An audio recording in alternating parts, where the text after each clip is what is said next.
Tentunya melihat dan mengapresiasi pastinya sih ya. Memang dalam proses gitu. Tapi saya rasa langkah-langkah yang sudah diambil itu langkah yang sudah terbilang bagus lah. Bahwa ada usaha untuk memberikan transparansi, menaikkan free float, dan liquidity tentunya akan menjadi big issue ya. Buat para investor luar untuk masuk ke pasar modal Indonesia. Mungkin melihat berkaca dari kejadian MSCI yang kemarin dulu ya, Januari itu kan jadi pukulan berat lah, banyak yang kena mental dan kayak mereka masih kayak berusaha bangkit lagi dan sekarang kayak masih terbang-bayang ini apakah akan terjadi sesuatu yang buruk lagi enggak nih, outflow-nya kayak apa gitu. Pidato kemarin dampaknya overall positif, mudah-mudahan demikian. Tapi mengenai kurs, nah ini yang jadi sorotan lagi sih sebenarnya. Kalau sudah di-mention kurs itu di rate segitu, expectation-nya, I think ini akan jadi new normal buat kita.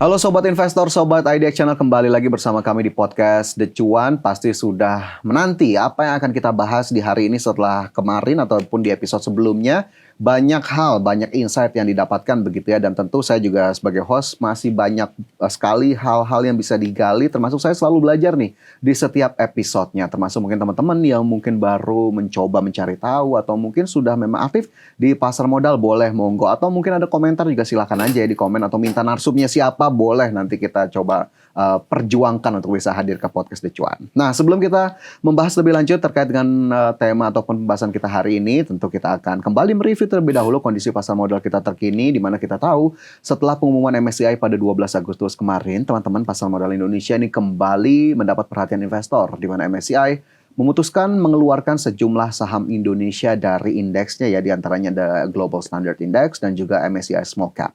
Dan tidak hanya MSCI, Sobat Investor, Sobat IDX Channel, perhatian juga beralih ke FTSE yang juga akan menyampaikan rebalancing-nya pada 21 Agustus nanti. Nah, kira-kira strategi apa yang tepat untuk menghadapi sentimen-sentimen tersebut, terutama yang datang dari lembaga penyedia indeks global? Langsung saja untuk membahas hal tersebut lebih dalam, di sini sudah hadir bersama saya tentu teman-teman seperti yang sudah tidak asing lagi, sangat familiar, bahkan pernah mampir di episode podcast The Cuan sebelumnya. Ada Mbak Helen Felicia yang juga merupakan professional trader. Selamat datang Mbak Helen. Selamat datang. Terima kasih sudah hadir. Terima kasih ya udah ngajakin podcast lagi. Di tengah kesibukannya ya, sempat aku intip-intip begitu ya di sosmednya, kayaknya nggak ada habisnya deh aktivitasnya Mbak Helen. Sampai sekarang pun masih berlanjut ini aktivitas trading barengnya atau mungkin aktivitas lainnya ya? Masih ya. Nah, mungkin teman-teman kalau penasaran juga bolehlah diintip-intip itu media sosialnya Mbak Helen. Oke Mbak Helen, kalau kita bicara soal pasar modal gitu ya, kemarin MSCI juga sudah mengumumkan terkait dengan rebalancing-nya. Tapi sebelum ke sana, teman-teman kan juga banyak yang mungkin baru mau terjun nih Mbak Helen ke pasar modal. Ada nggak sih tips untuk para pemula yang baru mau masuk ke pasar modal? Apa yang harus dipahami? Mungkin ada do and don'ts-nya gitu Mbak Helen? Oh ya, oke. Jadi buat teman-teman pemula yang baru mau terjun di pasar saham, tipsnya adalah pertama kita harus menyiapkan modal dulu ya, yang tidak mengganggu cash flow kita, atau paling enggak ada cash reserve yang kita miliki, karena pasar modal itu adalah instrumen yang cukup high volatility dan high risk. Tentunya high return juga. Jadi jenis karakter daripada instrumennya sendiri seperti itu. Jadi teman-teman mesti paham ya. Jadi kita nggak boleh mikirin cuannya aja, tapi kita harus juga manage resikonya. Itu yang pertama. Kita siapkan dulu modalnya. Kemudian yang kedua, tentunya nggak lupa kita harus siapkan skill-nya. Seperti kita bikin bisnis, kita harus memiliki skill-nya, skill trading. Nah, skill trading ini bisa kalian raih atau dapatkan dari berbagai macam cara, sumber, dan lain-lain. Kalian bisa belajar mengikuti pelatihan-pelatihan yang ada. Mungkin pelatihan-pelatihan ada di pasar modal dari IDX juga ada. Terus kalian bisa ikutin berbagai macam kelas, webinar, ataupun instrumen apapun itu yang bisa membantu kalian untuk belajar mengenali trading itu seperti apa. Dan bagaimana cara entry, exit, dan disiplin stop loss-nya. Paling itu aja sih yang tips awalnya. Jadi minimal harus bisa membuat suatu trading plan gitu. Karena kita trading harus ada plannya.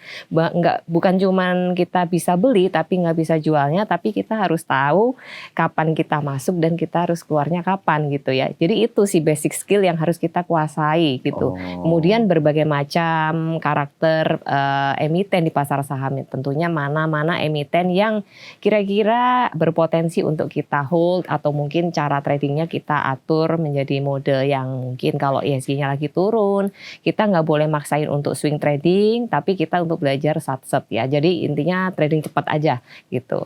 Jadi kita harus belajar mengenali season-season yang ada di pasar modal karena tidak di setiap kali arahnya tuh naik. Jadi ketika arahnya turun, we must know what to do gitu ya. Jadi jangan maksain kayak kita trading ketika IHSG yang lagi rally ke atas. Tentunya akan beda gitu ya. Gitu. Baiklah, itu hal-hal yang harus disiapkan gitu ya Mbak Helen ya untuk teman-teman yang mungkin baru mau terjun gitu ya. Jadi kalau kita mau ke suatu kondisi, amunisinya sudah siap begitu ya, baik dari knowledge kita, kemudian tadi ada trading plan atau investment plan yang juga disiapkan, dan bahkan seasonality menjadi hal yang penting juga untuk diperhatikan begitu ya. Betul. Bagaimana kemudian kita bisa beradaptasi terhadap dinamika di pasar modal, terutama pasar saham Indonesia. Oke, dari sana baru nih aku mau geser Mbak Helen ke indeks harga saham gabungan kita, pasar saham kita yang kayaknya 1 bulan terakhir ya cukup volatile gitu ya, meskipun memang kita apresiasi IHSG kita sudah lumayan bertahan di level 6.400-an. Kan kita tahu bahwa investor asing juga memiliki peran yang cukup besar begitu ya terhadap pergerakan pasar saham kita.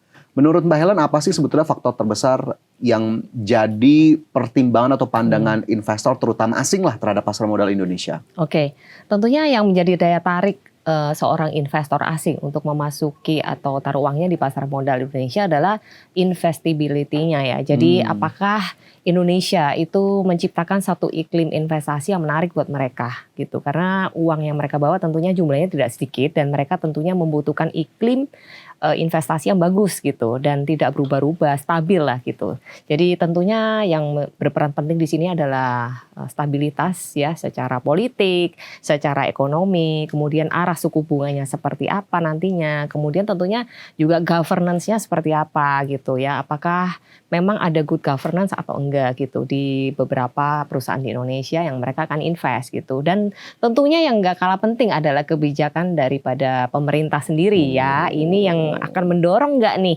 kebijakan itu mendorong atau malah membuat investor itu khawatir gitu untuk invest di Indonesia. Seperti yang kita tahu kalau kebijakannya arahnya mungkin berlawanan nih dengan para pemberi rating misalnya dan mereka menilai misalkan ini outlook-nya mengkhawatirkan atau apa, nah itu akan mempengaruhi juga penilaian mereka ratingnya terhadap outlook di Indonesia. Tentunya para investor luar juga sangat menilai dan memperhatikan hal itu ya, memperhatikan rating-rating yang dibuat oleh lembaga rating global gitu. Oke, karena mereka semacam jadi panduan begitu ya untuk melihat Indonesia seperti apa. Jadi memang kalau kita lihat kombinasi dari secara makroekonomi upaya pemerintah, kemudian juga dari pasar modalnya sendiri, ini juga menjadi hal-hal yang diperhatikan. Mungkin menyinggung sedikit, berarti kemarin kan kita tahu ya sorotan cukup banyak, terutama di pasar modal. Akhirnya juga memicu untuk adanya reformasi pasar modal. Itu Mbak Helen melihat sebagai sesuatu yang positifkah? Apakah investor luar juga melihat hal itu atau mengapresiasi hal tersebut? Tentunya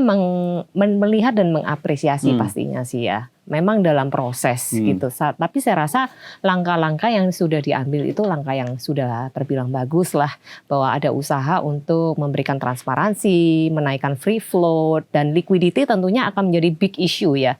Buat para investor luar untuk masuk ke pasar modal Indonesia. Karena bobot-bobot yang sudah ditentukan oleh lembaga rating itu mereka sudah mengalokasikan sejumlah uang yang tidak sedikit untuk masuk di Indonesia. Tentunya membutuhkan wadah ya yang punya liquidity yang benar-benar real gitu di Indonesia sehingga mereka istilahnya gampangannya nggak susah kalau mau jual sahamnya gitu atau mau melakukan taking profit misalnya dan lain sebagainya. Jadi tentunya liquidity akan jadi salah satu big issue juga selain daripada hal-hal tadi yang sudah disebutkan. Selain daripada liquidity, kurs juga pengaruh. Kurs juga pengaruh ya. Bagaimana mata uang kita terhadap US dollar gitu, kuat apa malah lemah gitu. Itu kan jadi pertimbangan juga sih buat para investor. Banyak sekali begitu ya faktor-faktor atau variabel yang diperhatikan. Bahkan ini tidak hanya diperhatikan oleh investor asing, tapi investor dalam negeri juga sepertinya mencerna atau melihat hal ini ya, Mbak Helen Sangat, ya. iya. Oke, kalau tadi Mbak Helen sudah sempat menyinggung lembaga rating, bahkan mungkin lembaga penyedia indeks global. Yes. Langsung saja lah kita kemarin tahu MSCI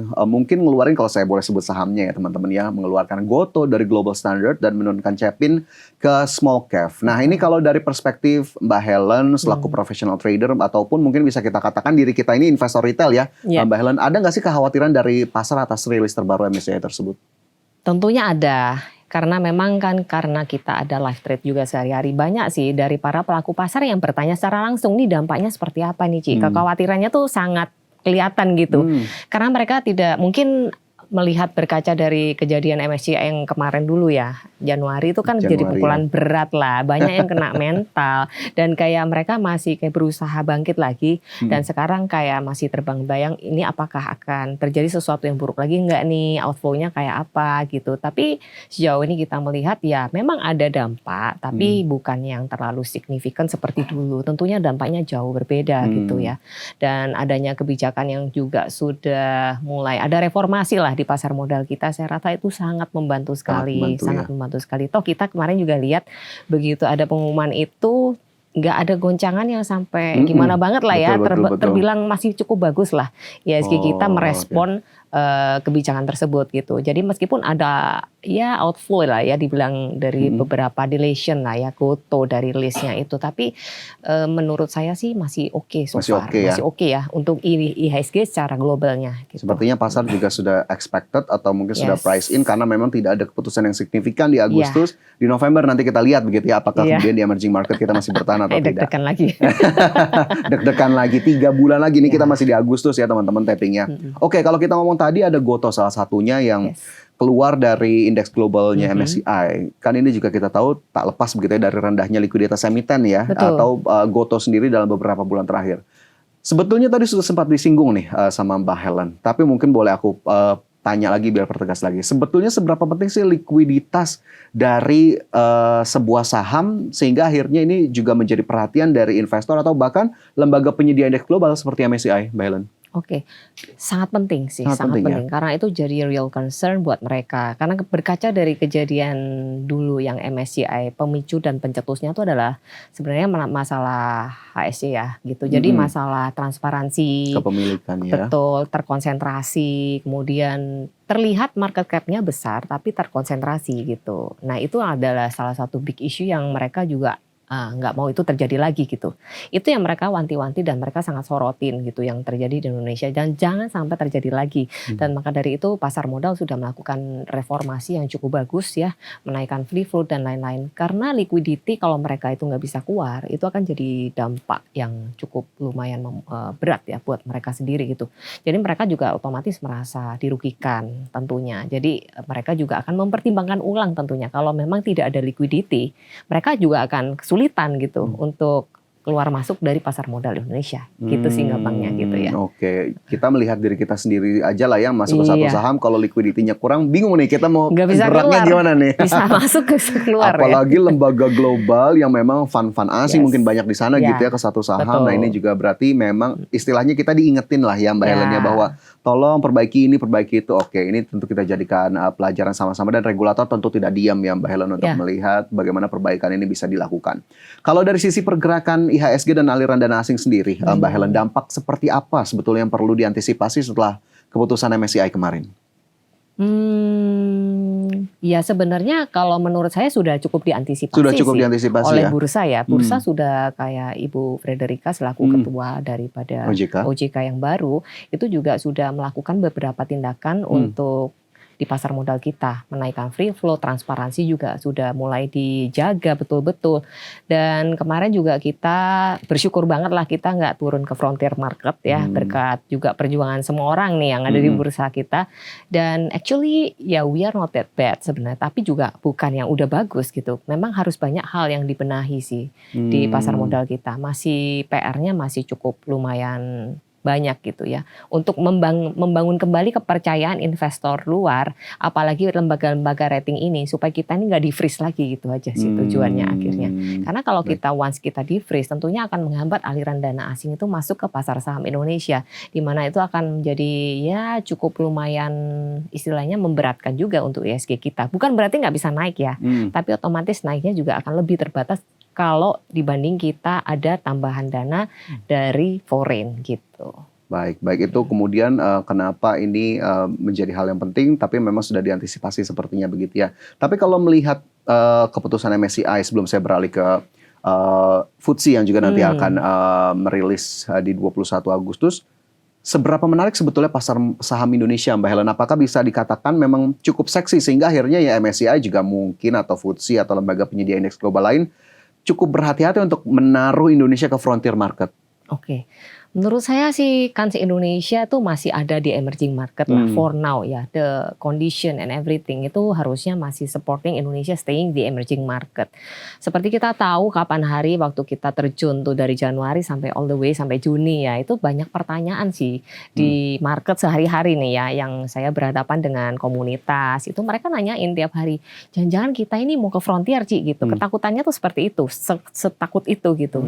Nah dari semua view yang saya kumpulkan dari berbagai macam outlook, kemudian saya menyimpulkan sih harusnya Indonesia akan stay sih di emerging market. I think ya, dan mudah-mudahan benar, dan kemarin sih benar ya, kita masih tetap di emerging market gitu. So I think IHSG sangat seksi untuk sekarang. Dibilang seksi bukan berarti artinya naik terus gak bisa turun. Artinya banyak saham yang udah in a good value untuk dibeli gitu loh. Jadi maksudnya udah terdiskon banyak banget dari yang kemarin dulu. Waktu dibanding kita waktu beli di IHSG waktu 9.000 lebih. I think waktu di harga 9.000 lebih itu banyak orang masih berbondong-bondong rame-rame beli. Berani loh. Dan sekarang udah dikasih diskon Kenapa diskonnya. tidak berani gitu ya? Pertanyaan kenapa nggak berani? Mungkin karena asingnya nggak berani juga gitu. Mungkin tuh yang jadi salah satu yang bikin para pelaku pasar tuh masih kayak wait and see, atau mungkin nggak berani take the opportunity. Tapi sudah ada beberapa pelaku-pelaku di market yang udah lumayan agresif juga masuk ya ketika kemarin dikasih diskon. Jadi ketika IHSG kita drop down di titik terendahnya gitu ya, kemudian ada rebound tuh justru yang drive pertama itu bukan foreign loh. Beberapa kali dari histori IHSG kita tuh kalau kita lihat throwback beberapa tahun ke belakang, ketika ada zaman Covid, zaman apa, itu yang drive pertama kali bikin IHSG kita tuh mantul pertama justru dari domestik, bukan flow asing. Flow asing itu akan bertahap, lama-lama akan ngikuti masuk seiring berjalannya IHSG mulai kembali rebound. Gitu sih yang dari berkacain dulu ya. Confidence-nya domestic investor juga penting karena tadi akhirnya bisa menjadi motor dari penguatan pasar saham kita. Nah, kalau dari MSCI kita sekarang geser ke FTSE yang 21 Agustus nanti ya, Mbak Helen. Setelah pengalaman kita dengan MSCI, apa yang sebetulnya paling ditunggu investor dari keputusan FTSE kali ini? Adakah kemudian view yang cukup berbeda, Mbak Helen? Dari FTSE sendiri mereka muncul kekhawatiran as usual lah, kayak foreign outflow dan sebagainya tuh apakah nanti seberapa sih dampaknya kepada IHSG kita gitu. Apakah IHSG kita nanti akan terkoreksi lagi ke level-level kepala 5 nih atau apa? Semestinya sih tidak sih. Tidak seperti itu ya. Mudah-mudahan enggak. Untuk sekarang IHSG kita tuh masih terjaga banget sih di trend line, dan I think level 6.000 tuh masih dijaga banget sampai sekarang. Level psikologis tersebut. Nah, kita akan lihat lagi nanti kalau memang ada ya outflow karena efek rebalancing dan sebagainya, seberapa besar itu nanti kita akan lihat lagi ya. Apabila 6.000 ini masih bisa menahan ya penurunan IHSG itu masih ketahan support itu, I think arahnya masih bisa potensial bisa naik lagi. Jadi koreksinya ibaratnya masih koreksi yang wajar sih. Koreksi wajar ya. Karena sebetulnya poin-poinnya yang diperhatikan juga tidak begitu berbeda gitu ya dengan MSCI kemarin. Jadi kita harapkan memang masih cukup stabil dan solid gitu ya di situasi saat ini. Oke, kalau kita lihat momentumnya sendiri, momentum FTSE ini sebetulnya bisa jadi katalis untuk mengembalikan kepercayaan investor asing terhadap pasar Indonesia nggak, Mbak Helen? Sebenarnya ya dibilang bisa sih bisa ya, tapi I think lumayan kompleks juga. Karena yang mengembalikan kepercayaan investor itu terutama kalau menurut pandangan saya sih bukan hanya sekedar FTSE-nya sih ya. Tapi lebih kepada kepercayaan, trust-nya kepada governance-nya Indonesia itu gitu. Kayaknya seluruh ekosistemnya Seluruhnya, ya. jadi Oke. mereka nggak bisa kayak cuman mengandalkan pandangan lembaga rating. Mereka juga akan look into deeper gitu loh. Jadi look deeper, mereka lihat bagaimana kestabilan ekonomi kita dulu, kebijakannya, apakah ada perbaikan nggak tuh kan kemarin yang jadi isu tuh, mohon maaf nih MBG kan jadi isu yang cukup lumayan santer ya di pandangan di lembaga-lembaga rating kita, itu salah satu yang disoroti lah untuk mereka itu. Nah, apakah ada perubahan nggak sih gitu dari poin-poin yang menjadi keberatan mereka, atau mungkin poin-poin yang membuat outlook Indonesia itu turun lah menjadi negatif. Apabila poin-poin tersebut ada perbaikan, saya rasa sih kepercayaan investor ataupun penilaian daripada lembaga rating harusnya perlahan akan mulai kembali sih. I think root-nya harus diperbaiki dulu gitu. Dari root-nya gitu kan. Jadi kita nggak bisa cuman kayak cutting off terus lihat surface-nya, tapi kita harus lihat deeper root-nya dari bawahnya gitu, dari bawahnya. Kalau bawahnya udah dibenerin, semuanya jalannya oke, terus kemudian stabil juga nih politik kita juga nggak ada demo, nggak ada apa. I think ya itu menambah nilai plus juga sih buat kita. Ya stabil aja ekonomi dan politiknya. Kemudian ya ini lagi yang disoroti oleh asing adalah fiskal. Itu juga fiskalnya tuh penting juga. Kalau selama pemerintah bisa menjaga ya APBN kita supaya tetap oke, ya I think itu juga salah satu poin yang akan dilihat oleh investor luar gitu, Pak. Bagaimana kemudian kebijakan fiskal, ataupun upaya fiskal untuk menjaga perekonomian ini jadi penting. Apakah kemudian ini juga bisa kita kalikan dengan kemarin, Mbak Helen, kita tahu di Jumat kemarin yang 14 Agustus, pemerintah sudah menyampaikan berbagai asumsi untuk era APBN 2027, ada pertumbuhan ekonomi di 6%, inflasi di 2,5%, nilai tukar rupiah ada di 17.500 nih Mbak Helen untuk 2027. Betul. Ini kalau Mbak Helen ngelihatnya gimana nih? Apakah kemudian itu terefleksikan akhirnya mendapat apresiasi pasar karena Jumat naik hampir 1,6%, di hari ini juga di Selasa 18 Agustus masih naik Mbak Helen. Apa yang bisa kita lihat sebetulnya? Oke. Mengenai pidatonya ya. Nah, pidatonya sendiri sih dampaknya positif sih kalau kita melihat reaksi daripada market ya. Kemarin begitu bagusnya kita tutup sebelum hari kemerdekaan, ditutup dengan indah gitu, hijau gitu ya. 1% lebih, which is bagus. Dan ada beberapa saham yang mungkin sempat di-mention dalam pidato itu ya. Salah satunya ada TINS, GIA, itu juga tiba-tiba boom gitu, lompat gitu. Nah, itu mungkin salah satu yang bikin IHSG kita juga rame. Dan beberapa rumor lah yang beredar di market yang bikin ngedrive IHSG juga bisa naik gitu ya. I think pidato kemarin dampaknya overall positif. Mudah-mudahan demikian. Tapi mengenai kurs, nah ini yang jadi sorotan lagi sih sebenarnya. Kalau sudah di-mention kurs itu di rate segitu, expectation-nya, I think ini akan jadi new normal buat kita gitu. Kita nggak bisa expecting kayak US dollar-nya mau turun sampai ke level yang kayak dulu. Kayak 15.000, 16.000, I think lupakan dulu, mungkin kita akan stay di around segitu. Angka itu jadi benchmarknya. Nah, ada hal lagi yang mungkin itu yang positifnya. Hal yang menjadi concern saya adalah ketika yield obligasi ditentukan udah tinggi, ya itu di level 6,9%, which is itu artinya akan jadi challenging juga sih buat pasar saham. Which is kita tahu kalau obligasinya tinggi, maka akan ada potensi untuk capital outflow nih dari pasar saham pindah ke obligasi. Itu aja sih challenge yang mungkin kita perlu waspadai aja gitu. Oke, menarik begitu bagaimana kemudian tadi ekspektasi dari nilai tukar sehingga akhirnya bahkan mindset kita sepertinya harus agak digeser sedikit begitu ya. Karena memang benchmarknya ternyata sudah digeser ke angka tersebut. Tadi jika yield SBN disinggung, mungkin teman-teman juga memperhatikan begitu ya kemarin asumsi makro era APBN 2027. Nah, ini mungkin teman-teman yang juga masih belajar atau mungkin sudah menggeluti bidang pasar modal, ini bisa jadi tambahan informasi kemana sebetulnya arah perekonomian Indonesia, dan nanti juga lembaga rating akan menilai Indonesia outlook-nya seperti apa, bahkan tadi lembaga penyedia indeks global. Oke, masih soal isu MSCI dan FTSE. Ini kan sorotannya biasanya ke sejumlah saham ya, Mbak Helen, ya, beberapa saham Indonesia ada yang dikeluarkan, diturunkan, di-delation begitu ya. Nah, apakah kemudian ini jadi saat yang tepat untuk kita menghindari saham-saham yang sangat sensitif terhadap rebalancing dari indeks global tersebut, Mbak Helen? Atau justru ya kita harus beralih ke saham-saham lain dengan fundamental dan likuiditas yang lebih oke? Nah, ini pertanyaan yang bagus banget sebenarnya. Yes, boleh di-avoid dulu untuk para pelaku pasar yang trader-trader kan punya tuh listnya. Nah, kalian bisa pelajari dulu apakah saham-saham kalian tuh ada di list tersebut. Nah, tentunya kalian harus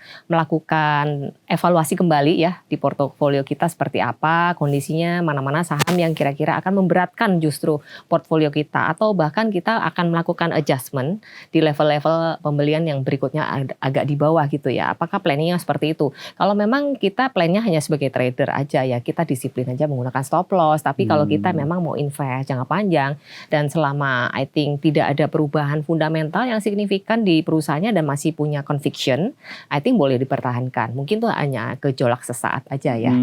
Memang akan ada drop down dalam segi harga, tapi kita bisa evaluasi kembali. Jika memang fundamentalnya masih menarik, ya teman-teman boleh melakukan buy on weakness gitu. Dan tentunya pakai money management. Nggak bisa kayak kita nangkep pisau jatuh, kita harapin dia langsung berhenti. Ini bottomnya harus berhenti, nggak bisa. Jadi kita harus punya beberapa layer pembelian. Tentunya dengan jarak persentase yang agak lebar-lebar lah. Misalnya let's say kalau turun lagi 30-40% baru buy kedua gitu. Ya kita alokasikan aja mungkin sampai 3-5 kali pembelian. Kalau memang mau jangka panjang atau swing agak panjang gitu. Oke, menarik. Jadi memang keputusan rebalancing dari MSCI dan FTSE misalnya ya tidak serta-merta untuk kemudian kita juga jadi mengeluarkan itu dari portofolio. Kalau memang kita masih confidence terhadap saham itu ya monggo saja begitu ya. Oke, menarik. Ini tentu mungkin teman-teman juga kemarin ada yang punya saham-saham tersebut gitu ya di portofolio ya Mbak Helen ya. Siapa tahu masih ada story-nya juga. Background story itu juga bisa jadi katalis kadang-kadang ya. Kan sekarang itu kan para pelaku pasar tuh suka dengan yang namanya corporate action, story, atau mungkin ada cerita-cerita apa nih di baliknya. Kalau nggak ada, ya mungkin bisa dievaluasi kembali. Apa memang sebagus itu fundamentalnya sehingga layak nggak nih kita pertahankan gitu. Kalau memang alirannya suka melihat fundamental. Oke, evaluasi menjadi kata yang penting ataupun digarisbawahi oleh Mbak Helen tadi terkait saham-saham yang sepertinya sensitif dengan rebalancing dari lembaga penyedia indeks global. Oke, mungkin tadi kan kita masih cukup general. Sekarang saya mau tanya ke Mbak Helen yang lebih spesifik nih kayaknya. Kayak bau-bau mau ditodong stop. Ditodong ya. Kalau ngelihat sektor gitu atau saham-saham terkait lah, ada nggak yang paling menarik untuk dicermati oleh teman-teman retail di luar sana Mbak Helen? Apakah mungkin dari perbankan, komoditas, energi, atau mungkin sektor lainnya saat ini? Banyak karena memang harga sekarang itu terbilang masih seperti yang tadi di info terdiskon lumayan banyak. Nah tapi kita lihat lagi, tentunya kalau dari segi big banks ya secara fundamental sih nggak ada perubahan yang drastis banget lah, selain terkait dengan kebijakan pemerintah aja tuh paling tarik ulurnya sama kenaikan suku bunga aja lah kalau itu ya masalah NPL dan lain-lain. Nah tapi kalau secara governance-nya dan lain-lain saya rasa sih masih tetap aja gitu. So I think big bank boleh lah kalau jadi opsi di Porto, apalagi yang belinya kemarin ya waktu IHSG-nya masih kepala 5. Nah itu dapat harga bagus ya, tapi kalau udah rebound di level sekarang memang sudah lebih mahal sedikit daripada yang kapan hari sih. Tapi bukan berarti kita nggak bisa cicil beli. Tentunya kita juga harus punya, kalau baru mulai masuk sekarang nih untuk big bank ya. I think kalau misalnya teman-teman masih ada yang mau kejar dividen dan lain-lain, dividen play boleh lah dicicil beli ke bawah gitu ya. Let's say kayak beberapa bank, boleh ya saya mention? Boleh dong. BBRI, BMRI kalau kalian mau kejar dividen. I think dividennya masih menarik lah itu. Kemudian ada lagi BBCA kalau kalian mau kejar growth-nya. Mungkin dividennya nggak segede yang BBRI, BMRI, dan itu salah satu bank swasta yang termasuk market cap-nya besar. Tentunya polisinya nggak beda. Nah, perhatikan aja teman-teman, kalau misalnya BBCA itu drop down parah, itu broker-broker itu aja yang cover. Pasti akan di cover itu biasanya ya. Itu kalau kita perhatikan dari history, kan history repeat itself katanya. Saya selalu perhatikan itu. Jadi kalau BBCA jatuh nih, biasanya yang suka cover siapa? Oh, broker ini. Nah, itu kalian bisa pelajarin. Jadi nggak dibiarin. Jadi mereka justru malah nungguin di bawah gitu. Begitu ada diskon gede, mereka langsung masuk. Dan itu bisa naiknya sustain like 5 hari kayak gitu. Ya tentunya bukan yang kayak naik terus ya, tapi tentunya ada pullback sehat. Tapi nggak balik-balik sampai level itu lagi gitu kan untuk sekarang gitu. Selama nggak ada isu aneh-aneh, mudah-mudahan nggak apa-apa. Itu dari banking ya, in my view. Kayak BRIS, mungkin teman-teman yang syariah ya, itu juga bisa pertimbangkan. I think BRIS masih di level-level yang menarik ya, angka-angka 1.600, 1.700-an itu boleh dilakukan cicil beli lah. Memang harganya bukan yang kayak boom naik kayak saham yang arah-arah gitu, tapi I think bisa memberikan return yang cukup menarik lah. Kalau cicil sabar-sabar aja. Kan memang karakternya Big Bang begitu ya. Betul. Kecuali unless ada drop down jauh, maka dia reboundnya baru bisa kencang. Selama dia nggak ada drop down jauh, ya paling spreadnya satu hari ya kayak sekarang ini. 1-2%.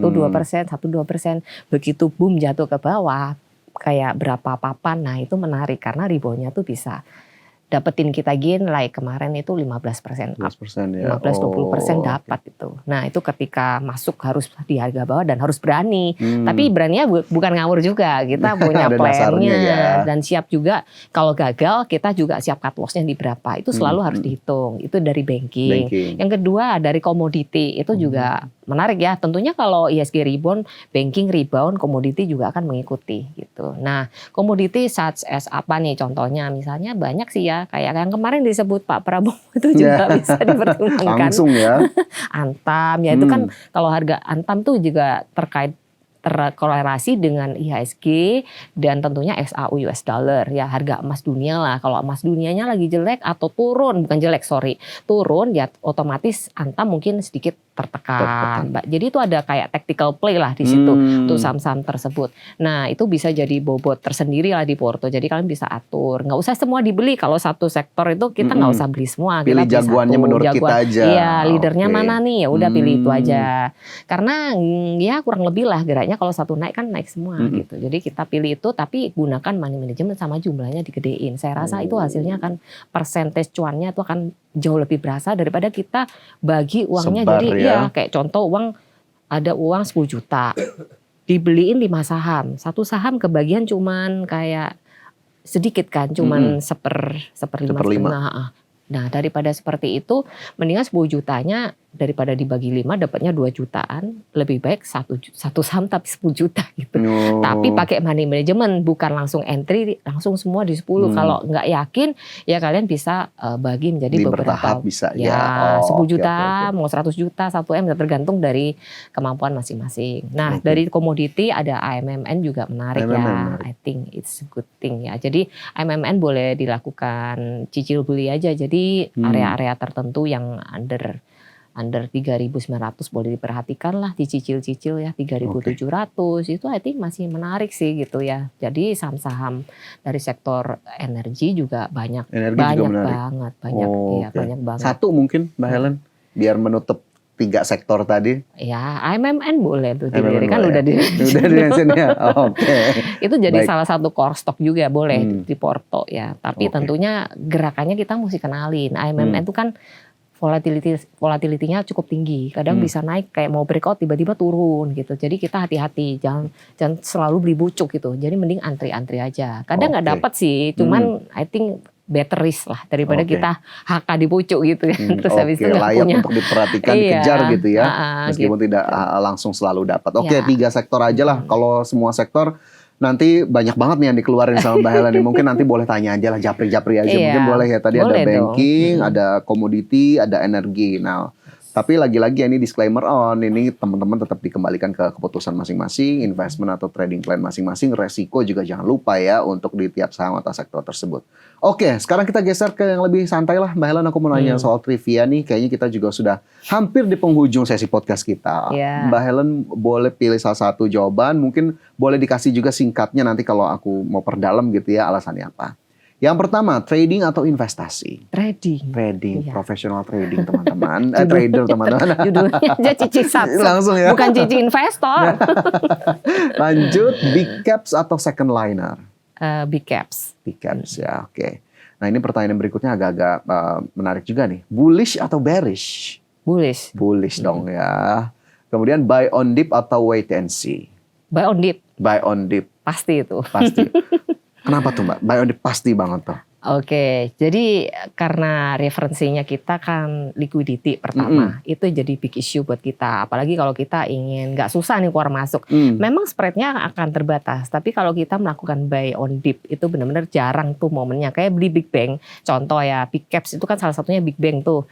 BPCA atau mungkin BMRI, saya tuh hanya beli kalau ada dip. Nggak ada dip, nggak beli. Gitu. Karena in every dip itu reboundnya kencang justru itu.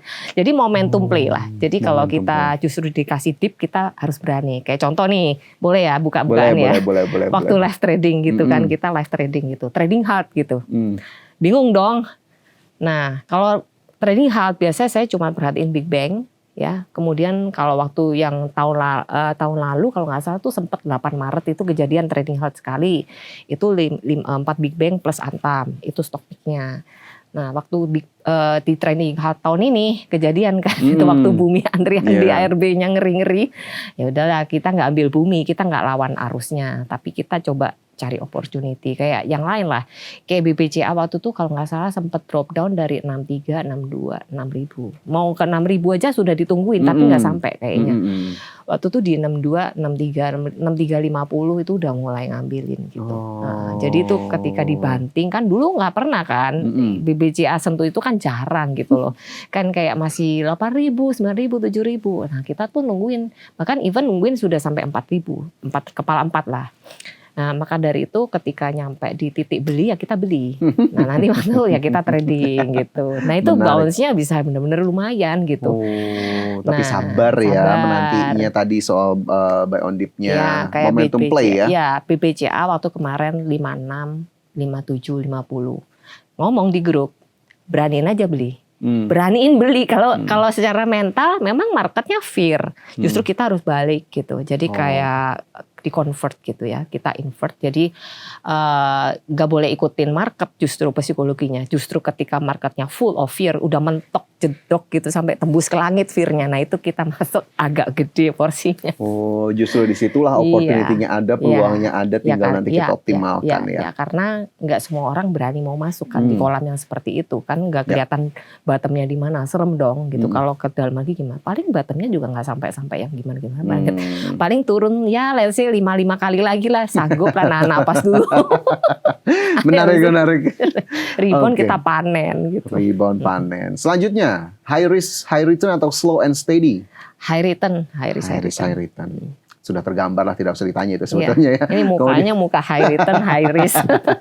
Sudah tahu bidikannya atau buruannya ya. Kemudian terakhir, fundamental atau technical? Technical sih. Technical. Oke, menarik ini. Technical dan smart money. Technical dan smart money. Karena technical nggak cukup. Kita harus lihat berapa duit yang bisa dorong ini, bisa break atau enggak. Kayak bisa dorong ini sampai sebatas apa, bisa arah atau enggak. Itu semua kelihatan dari jumlah uang yang ada di saham tersebut.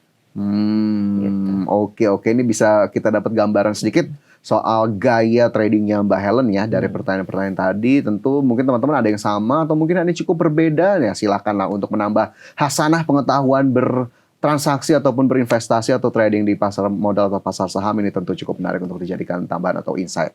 Oke, satu pertanyaan terakhir lah mungkin ya, atau dua lah. Ada nggak Mbak Helen kata-kata inspirasi untuk kemudian memberikan semangat kepada teman-teman atau investor muda terutama di luar sana agar kemudian bisa mampu bertahan di tengah berbagai situasi di pasar saham kita? Ya, sebenarnya kata-katanya udah kepake yang dari podcast yang kemarin, this too shall pass, dan kita udah berhasil melalui ya, itu udah satu. Nah, yang kedua adalah jangan takut teman-teman kalau ada dip kita buy, itu adalah opportunity. So when the market fear, there is a big opportunity. Well, there's market fear, there's big opportunity. Peluangnya bisa diambil, dilihat kembali, dievaluasi. Tadi portofolionya bisa kemudian dicek-cek lagi apakah kemudian saat yang tepat untuk masuk. Terakhir untuk menutup diskusi kita atau perbincangan kita hari ini, akan kemana arah IHSG selanjutnya terutama sampai akhir tahun 2026 Mbak Helen? Wih, akhir tahun.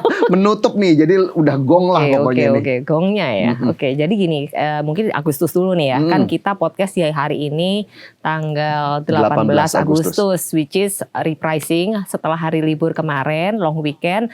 Ya sih kita as expected mengalami rebound ya, ketika kemarin Jumat ditutup dengan hijau. Dan hari ini hijau lagi tapi meninggalkan gap di bawah ya, di 64-an lah kurang lebih. Which is itu ada potensi kalau IHSG masih akan rebound beberapa hari ke depan. Nanti kalau pas IHSG-nya pullback akan mungkin menutup gap itu yang di 64 yang ditinggalin. Jadi koreksinya akan ada. Tapi untuk periode tanggal mungkin let's say 18 sampai 21 lah, let's say minggu ini, harusnya selama minggu ini masih ada momentum yang bagus untuk IHSG.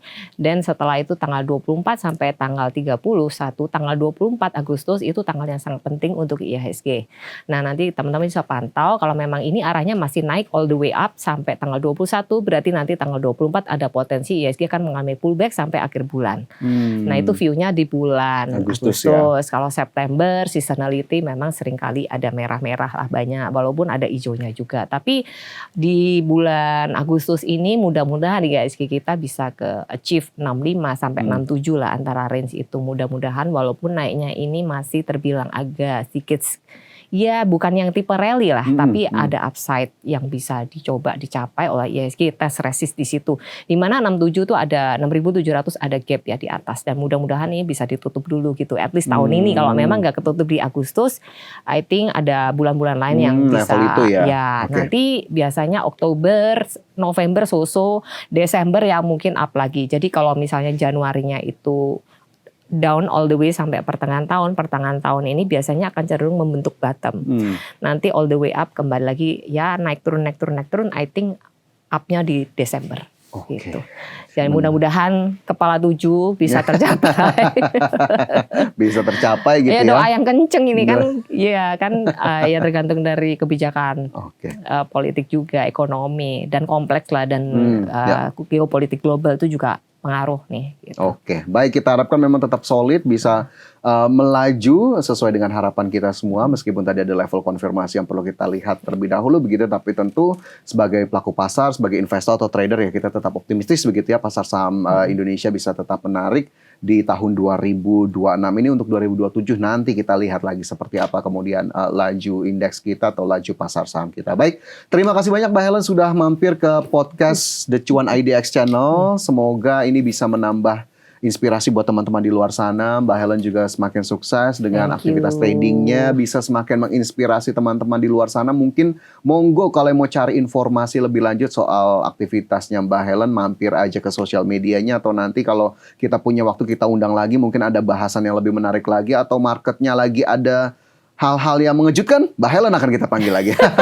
Jangan terkejut, yang nggak enak ya. Yang enak ya, yang happy-happy. Boleh nggak saya kenalin? Saya kebetulan kita juga ada edukasi boleh, buku boleh. nih ya. Saya mau kasih lihat dulu buat teman-teman di market boleh kalau aja, misalnya. Mbak. Silakan kasih. Oke, jadi teman-teman kalau mau belajar Satset Cuan Trading, ini ada buku yang simple yang saya buat teman-teman di market. Siapa tahu teman-teman pengen belajar ya di rumah atau lagi di mana aja, ini kalian bisa bawa bukunya. Kalau misalnya mau bisa follow IG-nya Satset Cuan juga. Nanti kita bisa undang live trade kalau misalnya beli buku ini gitu. Menarik. Jadi langsung praktek gitu. Karena kalau baca doang nggak praktek jadi duit, bingung juga. Langsung sama Mbak Helen nanti ya, melihat gimana kemudian trading bareng atau trabarnya. Oke, sukses terus Mbak Helen. Nanti juga kayaknya aku akan baca buku itu ya, biar aku makin pinter kayaknya untuk investasi atau tradingnya. Thank you banget Mbak Helen hari ini sudah mampir. Kita jumpa di lain waktu teman-teman. Kita nanti jumpa di episode berikutnya di podcast The Cuan IDX Channel. Tetaplah bersama IDX Channel untuk menggali informasi-informasi lainnya. Saya Fajar Royan, terima kasih, sampai jumpa. Thank you Mbak Helen.